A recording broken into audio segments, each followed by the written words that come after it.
I was diagnosed with ALS June 19th of 2020. Um, I experienced what's called pseudo-bulbar effect. It's like emotional incontinence. So I'm really happy, but then I cry. So bear with me. I'm a mom of two. I have a 1-year-old and a 3-year-old.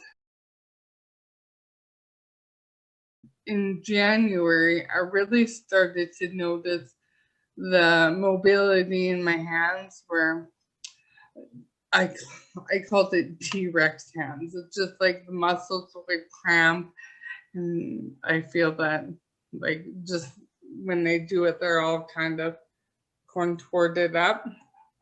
So I always said that was my T-Rex hands.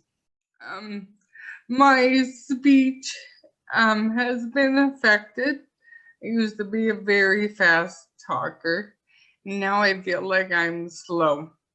So in June, early June, end of May, I'd really noticed that my legs and my arms were quite weak, and I couldn't chalk it up to be postpartum anymore. So made a call, went to see my local doctor, and I was diagnosed with ALS. I was by myself in the city. I got that news, had a bit of a nervous breakdown, and then I called my family because they wouldn't release me until they spoke to my husband. So called all my people, got my kids sorted out, my dad, and my husband came up, spoke to the doctors, and I was released. So there was a really quick 4 days in our world. And then we bought a house. Our house we were in was too small and not really going to suit my needs. So we bought a bigger house, and my dad and my mom and friends and the community all came together and renovated it. So we have like walk-in showers, and like our flooring we picked is the same throughout the whole house, so there's no transition strips to trip you up. We widened all doorways to 36 inches just to be proactive for what our future is. When you get diagnosed with something like this, you really take a step back and you look at your life and what's important and what's not. So I've always been pretty easy going, go with the flow. That's my personality, but with a little bit of some high strung in there, just like, the things that would maybe upset you, like supper, you burn supper. You kind of be like a little hard on yourself. Oh, I burn supper. But now it's like, oh, you burn supper, move on, order pizza. I've been gifted the ability to look at what's important and who's important in your life.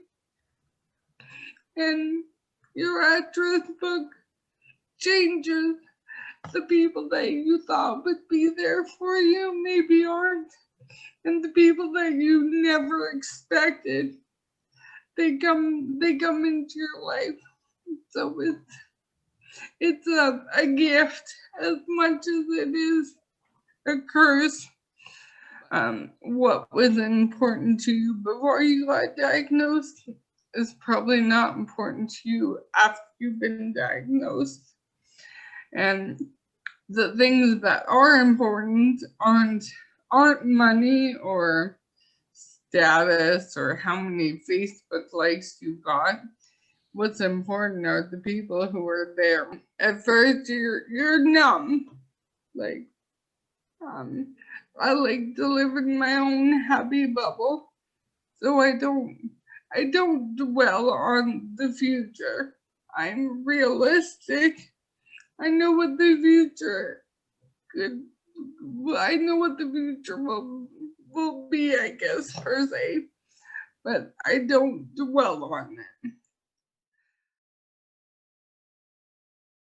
I did notice that when I went and got my pedicure, somebody in the salon always knew who I was, and you could kind of hear the whispers of, "Oh, she's got ALS." That was hard. I didn't like the sad eyes from everybody else, but it was hard to deal with their emotions as well as mine. And if we talk about ALS and have a cry, that's fine. But I made it very clear and I kind of shut down everybody else's feelings kind of around you because that's too much to take on. So, for my own mental health and well being, I kind of let you have your sad eyes the first time, but now we're like 8 months into it. So you need to have the right mindset.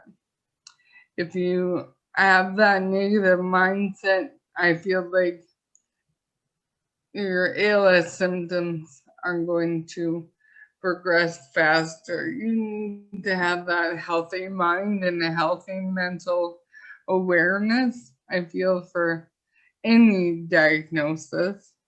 And you have to be proactive. That's the best advice I have received, is to be proactive.